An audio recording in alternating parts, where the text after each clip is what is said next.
Hello and welcome to part 3 of our GoPro Time-lapse series. In part 3, I'm going to show you the exact step-by-step methods for exporting, editing, and sharing time-lapses from the GoPro Hero 8 Black. Now, if you haven't seen part 1 or part 2 yet, I have linked to them above. In part 1 and part 2, I mentioned the 3 different techniques that we're focusing on with GoPro time-lapses. Technique number 1 is where you simply shoot it with the camera and it's ready to share. Technique number 1 is what I call the no edit technique. Technique number 2 is the light edit technique. That means you shoot it on the GoPro Hero 8 Black and then you do a little bit of editing either in the GoPro app or on a computer. And technique number 3 is the advanced editing technique. This is where you shoot image by image on here and put together several hundred or thousands of images to create a single time lapse. Let's get started on technique number 1. For technique number 1, you're going to need your GoPro Hero 8 Black and you're going to need your mobile phone. In my case, I have an iPhone, but an Android phone works with the GoPro app as well. First thing you're going to need to do is install the GoPro app if you haven't already. The GoPro app can be found by going to the App Store on your device. In my case, that is going to be called the App Store, and I'm going to go down here and search, and I'm going to type in GoPro. It's going to be the first one that comes up. You're going to want to install that. Now, I've already installed the GoPro app, so I'm going to click Open, and it's going to open the app for me. GoPro previously had an app entitled Quick, Q-W-I-K. That app still exists, but the new GoPro app integrates quick functionality into it. So you no longer need the 2 separate apps, you can just have the one single app. So what you're going to need to do is you're going to need to make sure your GoPro Hero 8 Black is synchronized to your phone. The first thing you're going to do is power on your GoPro. Once your GoPro is powered on, you're going to swipe down to bring up the menu. You're next going to go to Preferences, and you're going to click the top option where it says Connections. And you're going to look at the wireless connection option at the top, and you want to make sure that is turned on. After you've turned on your wireless, you're going to go to the next option which says Connect Device. Now here, you're going to have 2 options. You're going to want to select the GoPro app. Got my GoPro right here, got my phone right here. Let's dive into the app. One of the great things about the app is you can edit this time-lapse anywhere. You can be out in the mountains, miles away from civilization. You can be sitting at a coffee shop. You can be sitting in your car. The great thing with technique number 1 and technique number 2, you can edit your time-lapse on the go, and you don't have to be at home at your editing station. So once I open the GoPro app, I'm gonna see this screen right here. You're gonna wanna click here first of all, and you're gonna wanna make sure your camera is found. In my case, I already have my camera synced up. If you don't already have it synced, you are going to see an option here that says Find My Camera. And then you're going to click Search, and it's going to connect a wireless network between your camera and your phone. And then once it's found and connected, you're going to see this screen right here. So the next tab you're going to want to go to is you're going to want to go to the one that's third over. So in my case, for technique number 1, I already know that it's going to be this 43-second one right here in the middle at the top. But if you don't know which one it's going to be, sometimes you may have to click into some of these and take a look first and see if it's the one you want to edit. All right, so I've got the time lapse up for technique number 1, and I'm going to click play here so I can preview it. So I really like how this one looks. I shot it in linear, I shot it with GoPro color, and I shot it with sharpness high. And my intention with shooting this was to have a time lapse that's ready to share, that I don't need to edit at all. Now, one could say that the trees do look a little bit dark at the bottom there. So if I wanted to edit this just to bring up the exposure slightly, I can do so. However, in my case, that was what I was going for. I wanted the trees to be a little bit darker because I wanted those clouds in the sky to really pop, especially here at the end when it goes to that bluer sky. So in my case, that's what I wanted. But if you didn't want that, it's really simple to edit that. And that's what I'm going to show you with technique number 2. So let's say we are ready to share. I'm going to click this button right up here at the top, and I'm going to click share. And it's going to preview the clip again while also providing the share options here at the bottom. Instagram, Facebook, and YouTube are the default ones, but if you want to share via email, or if you wanted to add it to your photo app on your phone, you would click the three dots to the right here, and that will bring up a whole bunch of options depending on which apps you do and do not have on your phone. So in my case, let's say we wanted to share it to Instagram. You'll click that app right there, and it's going to go through the preparing clip process. And then in my case, I don't have the Instagram app on my phone. So I would install that app if I wanted to share via Instagram. And that's going to be the case for any of these others. If you don't have the Facebook or YouTube app, it's going to ask you to install it first. But once you do install it, you're then going to click on that and you're going to share it. So that is technique number 1. Now for technique number 2, you're also going to need your GoPro and your mobile device. And technique number 2 has 2 different options for the light edit. Option number 1, you can edit it in the GoPro app on your mobile device. Option number 2, you can edit it on your computer. I'm going to show both options so that you can see which one is right for you. Now each one has pros and cons. The pro to editing on your phone is you can do it anywhere. You can be in the field, you can be in the mountains, you can edit it and share it right here from your phone.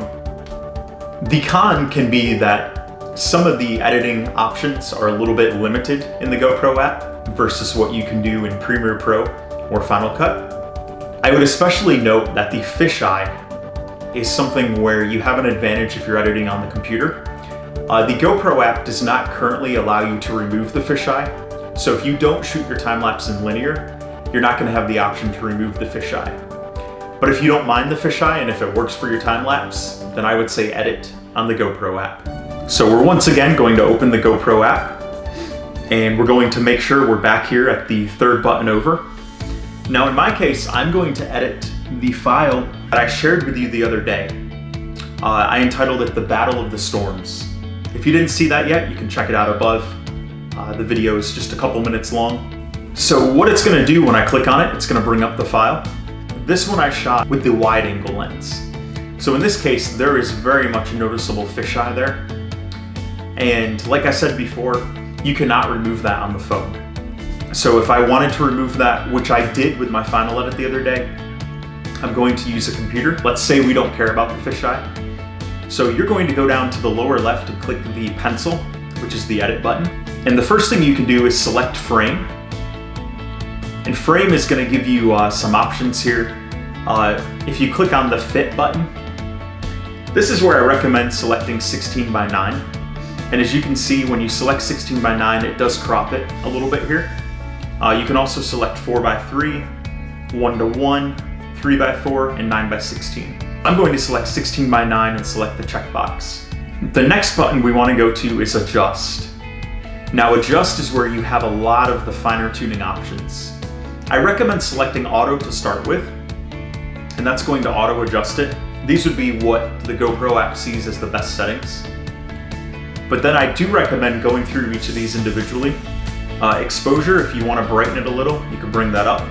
Obviously you don't want to bring it up this far because it gets rid of all the details. For a lot of time lapses, I recommend exposure of 0 or slightly underexposed. For contrast, I like to bring that up a little higher. It gives a lot more detail, as you can see there. How much you bring it up is going to depend on the time lapse you shot. For this time lapse, I'm going to bring it up to about 30. The vibrance, that's going to add a little more of a pop to some of the colors. Vibrance I generally leave right about in the middle, maybe slightly higher, like in the 0 to 20 range. In this case, I'm going to put it at 20. Temperature, that's going to add some warmth if you drag it this way, and it's going to add coolness if you drag it this way. Generally, I like to leave my temperature right there in the middle. Depending on the time lapse, like if it's a sunrise or sunset, I'd recommend bringing it up slightly. But for this one with the sky, I'm going to leave it right there in the middle. With the shadows, you can bring it higher or you can bring it lower. Generally, I recommend leaving that about in the middle. That's a setting I don't change much, but again, you can look at your time lapse and adjust it as you like. After all, you are the artist, and this is your canvas. Highlights, I generally like to bring those down slightly if I'm working with clouds. As you can see, that kind of brings out some extra detail there, versus if you have it up, you lose some of the detail. But I don't like to mess with that too much. For this particular one, I'm gonna bring it down to about -9. And once you've selected all of your settings there, you're gonna hit the check mark. The other setting I like to check is the filter setting. Now the filter setting has a bunch of different options here. The cine option, that one is recommended if you want to give your time-lapse that real cinematic look. And the nice thing about these effects is you can minimize what percentage the effect is applied, and you can also maximize it. So you can really bring it up there, all the way up to 150. What I generally recommend is I recommend having it somewhere between 50 and 100 if you use any of these filters. So looking through these, for mine, I think the Vegas one looks best. It looks true to color, and it kind of brings out those nice colors with the storm clouds there. So I'm going to stick with Vegas for mine. So once you've finished making all of your edits, you're going to click Save up here in the upper right. And now you're ready to share it. So you're gonna go up here again and click Share. And once again, you're gonna have the options down here for sharing to social media. If you notice on that previous screen, you also have the option to save to photos. So if you wanna save this to photos on your phone, you can also do that by clicking there. So that's the first option for technique number 2, for editing using the GoPro app on your phone.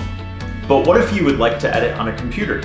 Let's hop on down to the editing lab and I'll show you how to do that. Now that I'm at the editing station, it's time to get started on technique number 2 with the computer edit. So the first thing you're gonna wanna do is you're gonna wanna copy your time-lapse files from the GoPro to your computer. So I have copied the file for technique number 2 right here to this folder. The best way to copy it from your GoPro to the computer is to remove the micro SD card, put it in an SD card adapter, and plug it into your computer. You can hook up your GoPro with a USB to USB-C cable, but I find that my GoPro oftentimes is not detected via Windows 10. I found this to be the case on my Mac as well. Sometimes it'll be detected, other times it won't. So for consistency's sake, I recommend just hooking up the SD card directly. So I've got some of my time-lapse files for technique number 3 copying right now. We'll ignore those. Right here is our file that we're going to be editing in Premiere Pro. This is for technique number 2, and this is going to be the computer editing method. So the first thing we need to do is we need to open Premiere Pro. Alright, so we're going to go up here and create a new project. And I'm going to name this project technique number 2 time-lapse. Alright, so when the project opens, the first thing we want to do is we want to import our file. We're going to select it right here, select open. That file is going to open. The next step we want to do is we want to set up our sequence. So in my case, I want my sequence to be 4K. So for 4K UHD, we're going to put 3840 by 2160. Those are the only fields we need to change here. Then we're going to hit OK.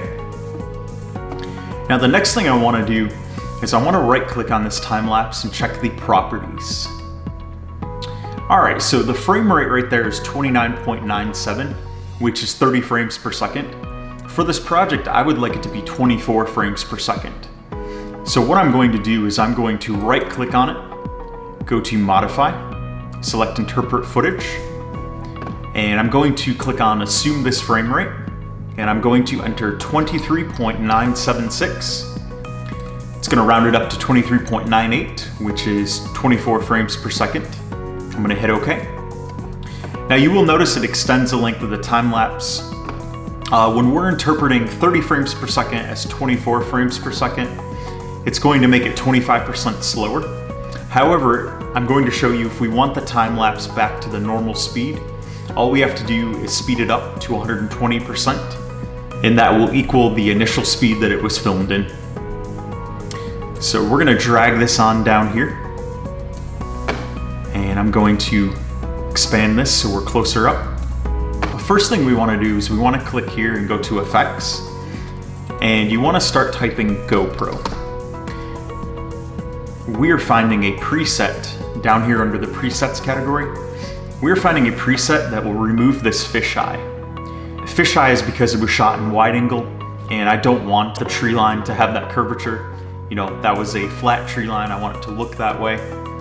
So we're gonna go down, and don't worry about the name of the camera here, that doesn't matter.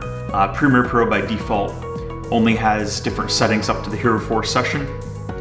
But for the sake of this project, we're going to select right here where it says 4K wide. We're going to take this and drag it over onto this, and we're gonna let go. Now, as you can see, it straightened it, but it also zoomed in a lot, and we can no longer see our horizon. Now, for a good time lapse, I want the horizon here for this one. So I'm going to go over here where it says curvature, and I'm gonna test putting this back to about -20. So at -20, we do get some of the trees back. There is a bit of a curve still with those trees.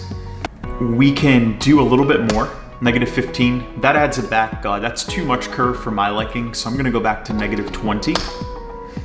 And you can see that at the same time, it kind of stretches that back out. It's a little bit flatter here.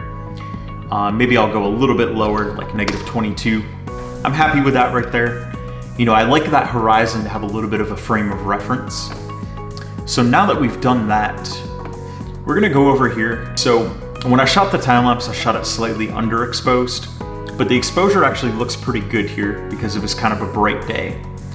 So I'm going to maybe bring that up just slightly. Let's try 0.2. Now the next one, the contrast, as I mentioned in technique number 2 on the GoPro app, I do like to bring up the contrast quite a bit. You know, this is the contrast right around 0, but when I bring it up, we definitely get a lot more pop and definition there. So contrast, I'm going to bring all the way up to 90. Highlights, as I said in the GoPro app, I like to bring those down ever so slightly. Let's do about -10 to start with. Shadows, I'm going to keep at 0 for now. Whites, I'm going to bring up maybe just a little bit. Let's put whites at 5. And black, I'm not going to mess with. I'm going to leave that where it is. Now temperature, this is where you can make it warmer or cooler. For this particular edit, I'd like to bring temperature up to slightly warm. I'm going to do 3 here. And then tint, I would like to bring that up ever so slightly. I want that tiny bit of pink look to it. So I'm going to add a 1 there. It adds that color, but it doesn't make it look weird, you know? It doesn't look abnormal or wrong. Next one we're gonna go to is creative. I definitely wanna add some sharpness to it because we shot this in low sharpness. I'm gonna add 50 for now. And saturation, we definitely need to saturate it. You know, the colors look pretty dull right now. So for saturation, I'm going to bring that up to 200. And 200 is a little bit overdone for my liking. So I'm gonna take this back to about 150 for now. That looks pretty good right there. Let's give it a little bit of a test run here. All right, so far that looks good. I like how the rays of the sun are showing down through there as well. Let's get to that point where the clouds start to build up. That's when the sky is going to get a little bit darker. There it is right there.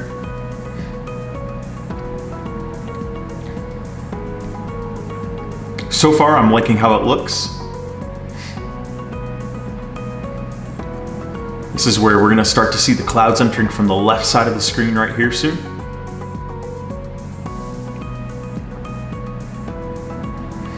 Right there. So far, I still like it. And then here comes the really dark clouds from the right side.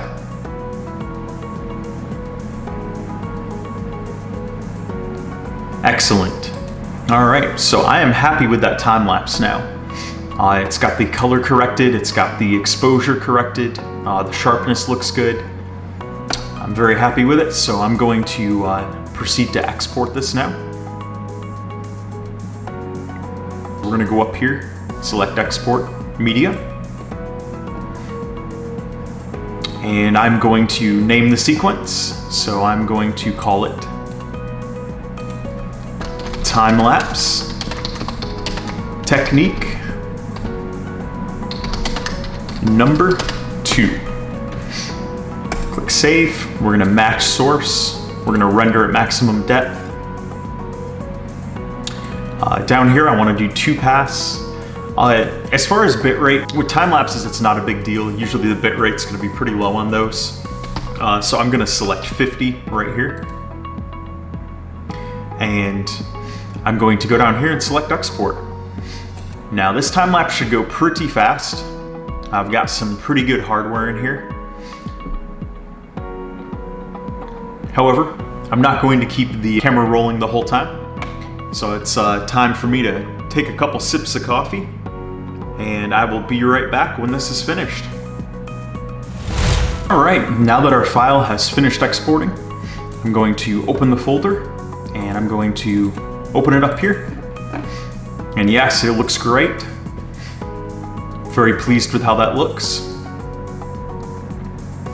So now what you can do with your time lapse is, if you want to share it, you obviously can upload it to any of the social media platforms that you use.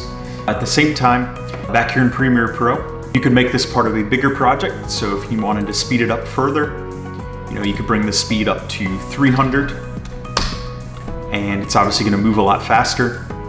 Sometimes I'll add a time lapse to one of my bigger video projects for special emphasis, and it's easy to mix, especially now that this is in 4K. If the rest of your project's 4K, it'll mix well. And that is how you do technique number 2 in Premiere Pro. I'm now going to show you how to do technique number 3. Now technique number 3 is my favorite, and it's my favorite for a couple reasons. The first reason it's my favorite is the end result you get looks incredible. Now this doesn't mean you're guaranteed a good time lapse just by doing technique number 3, but if you apply my best settings from part 2 of this series and then follow technique number 3, you're going to get some really cool results. Now that's not to say technique 1 and 2 are bad, they're not. In fact, the GoPro has surprised me at the quality of time lapses you can get with technique 1 and 2. And technique 1 and 2 are great when you're out in the field. Those are perfect techniques. Your time lapse is ready to share. It's super easy. The time involved is very low. Technique number 3 is when you want something that looks really professional, really good. There is some work involved, but it's not hard. I'm going to break it down step by step for you. So for technique number 3, the first thing we want to do is we want to make sure that the files have been copied to your computer. So this will be the same thing I mentioned for part 2 of technique number 1. You're going to want to probably insert your micro SD card into the SD card adapter and then put it into your computer. This is going to give you the most consistent result. Now I have already copied my files here, and they're in this folder called Raw Sunset Time-Lapse Photos. Now something to note, if you followed my technique from part 2 of this series, you'll remember that I recommended setting the photo settings to RAW. When you shoot RAW on the GoPro, the photo files are going to be named .gpr. These are going to be the files that you want. In my case, I have 974 of these. And there will also be the .jpg files. They're side by side with these. But for the sake of this, we want to exclude those, and we want to only use the GPR photos. So once you've confirmed you have those, you're going to want to go in and open Lightroom.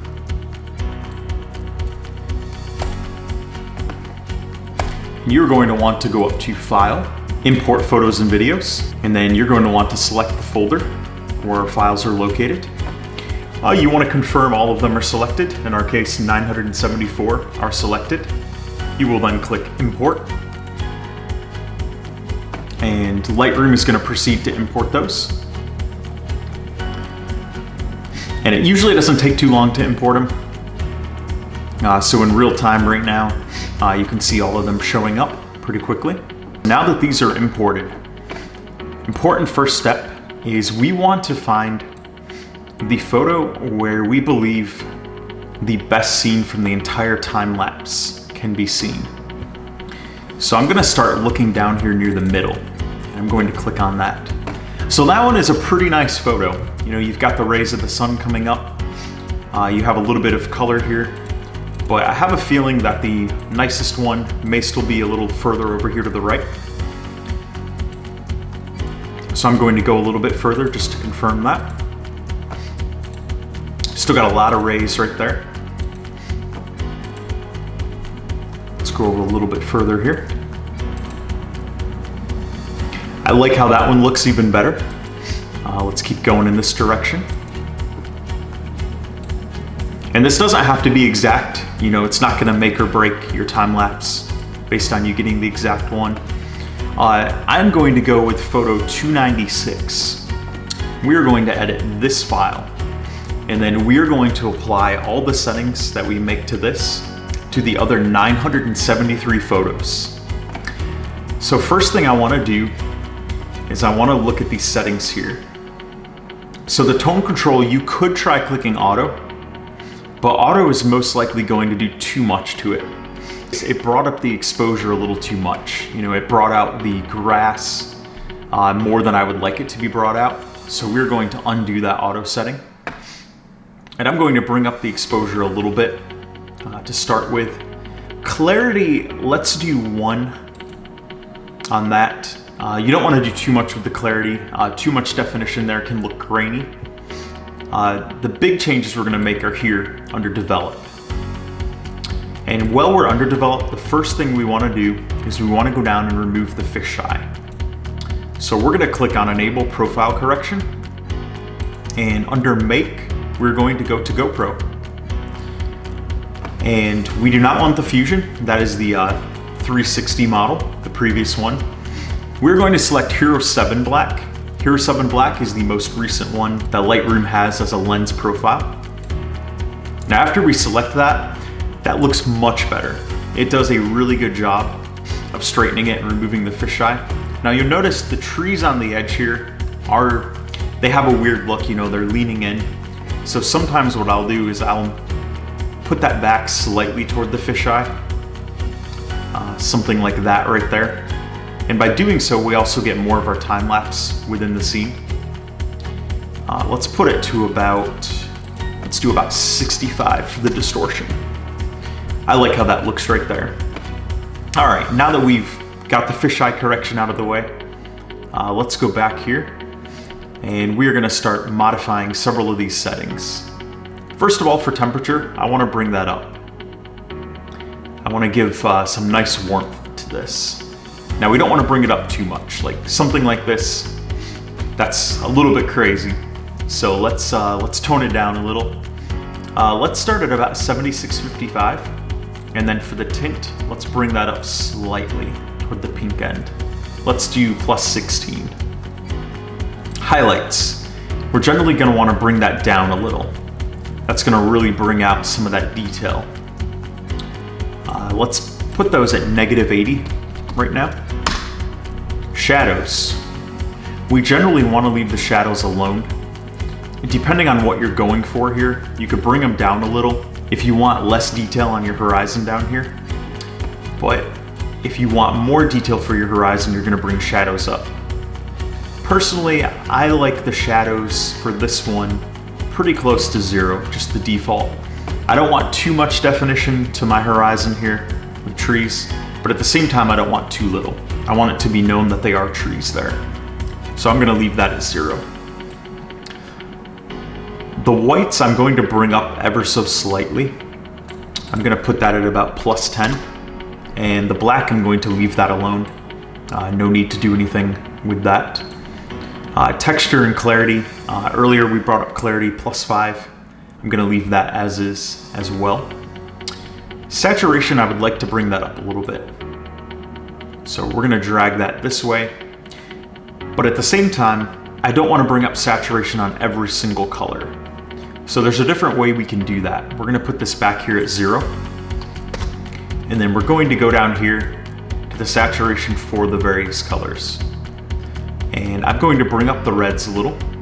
And if you see, when I drag it all the way down or up, there's not really much change with the reds. So let's put that at about 50.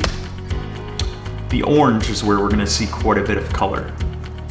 So we want to saturate, but we don't want it to look ridiculous, unnatural. So you could bring this up to 100, but that gets a little bit much. And of course, if you bring it down here, there goes all the color of the sunset. So for the orange, I recommend starting off at about 60. And then the same thing with the yellows. If we bring those up too much, there's a lot. I mean, that does look pretty cool. If we take them down, the yellows get taken away entirely. So for the yellows, I like the look of about 40 right now. The green, that's pretty much gonna be the grass and the trees. But as we bring it up, you'll notice some of the sky in here gets colored. We don't want that. That doesn't look correct or natural there. So for the green, I recommend leaving that at 0, not messing with that. The blues, we're gonna wanna mess with those a little bit, but not too much. If we go up to the aqua, you can see the coloration here in the sky. That looks weird. So I recommend we keep that at about 15. With the blue here, it is nice having a little more blue in the sky for a contrast. If we bring it up to 100, that's a little bit too much. If we take it down here, that doesn't look bad right there. You know, that brings out a little more of the purple. So maybe for the blues for now, I want to keep that at 0. And let's go to the purple. So there are definitely some purples in this time lapse. There aren't a lot in this particular scene, but there will be some in some of the others. So with that in mind, I'm going to put this at about 60 right now. And the magenta, there's going to be a little bit of that as well. Magenta, I'm going to put at 50 for now. All right, so eventually with this time lapse, I am going to want to crop it a little further because I don't want all of this foreground in there. I want the sky to be the main focus. The cropping we're going to do in Premiere Pro. So now, once we have gotten all these settings done, we're going to just double check to make sure we set everything that we would like to. So let's check the highlights again now that we've added some colors. I definitely like the highlights down on the lowish end of the scale. I'm gonna go back to the -80 for now. And let's confirm with the shadows that we like how things are. So now that we've added some of the color, I actually like the shadow being slightly above 0. I'm going to go for 15 for now. And let's check the whites. I definitely don't want the white any higher than it was before, so I'm going to keep that at 10. All right, once we have decided that we like that the way it is, we are going to do Control A, which is going to select all of the photos. And what we're gonna do is we're gonna click on one of these photos and we're going to go to Develop Settings. And on the Develop Settings menu, you're going to go down here to Sync Settings. So you wanna make sure everything here is selected. If it's not, if you have some that aren't selected, you can either check the boxes individually or you can do check all. I always do check all just to make sure that I don't miss a random box. And then you're going to click Synchronize. So you're going to see a box up here that says Pasting Settings. And what's going to happen is Adobe Lightroom is going to sync every single setting change we made to photo 296. It's going to apply that to all 974 photos. So now we're going to click through a few of these just to see what the results look like. Make sure there aren't any problems here. So far I'm liking what I see. All right, so it indeed applied all those settings to the rest of the frames. So now that we've finished checking these photos, we're going to export these photos. Now the export stage can take a while. So first thing we want to do is we want to make sure they're all selected. So you're going to do Control A. Once you've confirmed they're selected, you're going to right click and select Export and click on Export here. Now what we're going to do is I recommend checking the box put in subfolder and then name that folder edited, or something where you'll know that these are the photos you edited and these are not the originals. Make sure the quality is set to 100, make sure it's JPEG and the sRGB color space. And then you're going to go down here to export. So you're going to get preparing to export. And then it is going to proceed to export all 974 files. This is where you may want a good cup of coffee, and you may want to just sit back for a little bit, find something good to do. Even with a high-end computer, this is still going to take a while for it to export all 974 photos. So I will be right back when this is finished exporting, and we will go to the next step. All right, our files are finished exporting. That was a delicious cup of coffee. Now that they've finished, we will close out of Lightroom. We are finished in Lightroom. And we are now going to open Adobe Premiere Pro. The Adobe Premiere Pro app is going to load, and it's going to take its time. We are going to name this Time-lapse Technique number 3. Technique, what a hard word to spell. So this part of the process is going to be much quicker than the first part of technique number 3. And now that your photos are all edited, we are simply going to put them into here, do a little bit of cropping, confirm everything is good, and then we're going to do the export. The first thing we want to do is we want to set our sequence. So we're going to go up here, select sequence, going to select the 4K 16:9 23.976 underneath red R3D. Under settings, we're going to select 3840 by 2160. That would be 4K UHD, and we're going to hit OK. Now we are going to import. So the key here, we want to go to the correct folder. We want to go to edited. And what you want to do, man, those look good. What you want to do is you want to select the first one right here. And you of course want to confirm they're sorted by name from A to Z. And you want to select image sequence. By selecting that, Adobe Premiere Pro is going to import all of these JPEG files, all 974. And it's going to import them into a single file. I'm going to click open. It'll actually import them really quickly. It's really nice. And now one thing we want to do before we drop it on our timeline, we want to go to properties. And you'll see here that the image size is 4000 by 3000. So our timeline is 3840 by 2160. So what that means is this is going to be bigger than our timeline setting. You'll also notice the frame rate is 29.97. And we're of course in 23.976. 24 frames per second.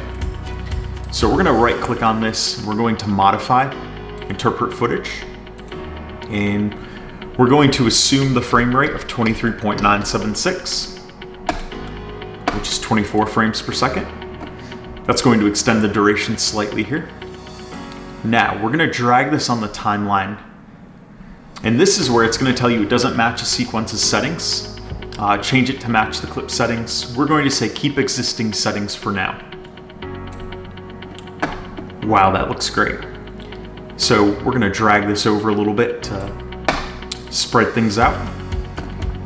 Now what we're going to do here is we're going to right click and select set to frame size. All right, so that is then going to make this fit within the 3840 by 2160. Now obviously we have a problem here. There's black bars on each side. So we're going to take the scale up a little. Let's go to 80 to start with. All right, let's go to 90. Once we get to 90, we're getting pretty close. Let's try 95. All right, we need just ever so slightly more to fill in this black. We're gonna go to 96, and I believe 96 did it.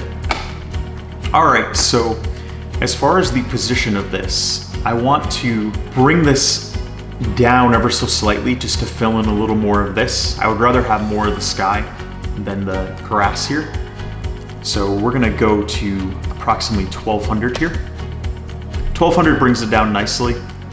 Let's go a slight bit more, 1250. All right, let's play it through and take a look here. Don't worry if you notice a little bit of skipping there.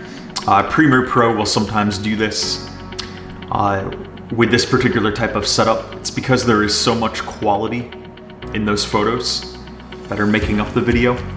It's actually quite a bit of work for the CPU and GPU to handle, but your finished product will not have the skips like that.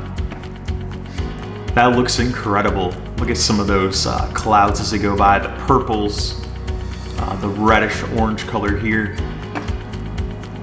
especially right there where the sun hits those clouds again. That looks really good. Then we have that fade to black. So right now the time lapse is about 40 seconds long. If you want this back to its original speed, you can set this to 120, and that's going to bring it down to about 33 seconds long. It's really up to you. For this particular one, I'm going to keep it at 100. That's the new speed after we interpreted it. But yeah, you can adjust accordingly depending on what you want to do with the project. Now, one thing I do recommend is at the end here, I would like it to fade to black. I'm going to go over here to effects, and we're going to look at video transitions, dissolve. We're going to apply dip to black here. And I'm going to zoom in a little bit further because I don't want it to start dipping to black at this point. I want it to dip out a little bit faster. So we're going to drag this over to here. Now technically what would have been good is it would have been good if I kept my camera up for about 20 more minutes, and it would have gotten that fade in the sky all the way down to where the sun was totally gone. That is what I recommend when you're shooting a time lapse of a sunset, is make sure you leave the camera out long enough. In my case for the test, I didn't do that, but if I was to do something different with this one, that's what I would have done. So now that we've got the fade there, I am going to export this. So we're going to go up here to File, Export, Media, and we're going to select here. I'm going to name this Time-lapse Technique number 3. And we're going to match source. We're going to render at maximum depth. And again, the target bitrate isn't really a big deal with this. I'm going to set it to 50. And we're going to click export. And then Adobe Premiere Pro is going to do the 2 passes. It's going to export the file. This will probably take a few minutes. In my case, I expect it to take about 2 minutes. Depending on your hardware and software configuration, it could take a little bit longer, or it could be faster than mine. Hey, I see 99% now, and 100. All right, it is finished. Let's close out of Premiere Pro. I'll click Save in case I want to come back to this and make any modifications. And we are going to go back and let's take a look at it. That is an incredible time lapse. This is what I like about technique number 3. The time lapse you get from this little camera using technique number 3, it really looks like it came from one of my higher end cameras. Looking at this, it would be difficult to guess that it came from a GoPro. We have reached the end of technique number 3. I hope you found this video to be incredibly helpful on your quest to make incredible time lapses with the GoPro Hero 8 Black. Each technique has its merits. Technique number 1 is great when you want to shoot a time lapse and share it on the go. You don't need any computer. You just need your GoPro, your mobile device, and the GoPro app. Technique number 2 is also great when you want to do that little bit of editing before you share it on the go, or if you want to edit it on your computer and then share it. And then technique number 3, my favorite technique, because you can really get those professional looking results. And you have the satisfaction of knowing that you shot hundreds or thousands of individual photos to make that one time lapse. I don't know about you, but that's a great feeling. If you enjoyed this video, please hit like and let us know. If you have any questions, let us know in the comments section below. If you make any sweet time lapses, feel free to share those as well. I would love to check them out. If you haven't already subscribed to my channel, I would love to have you subscribe. Until we talk again, happy GoProing.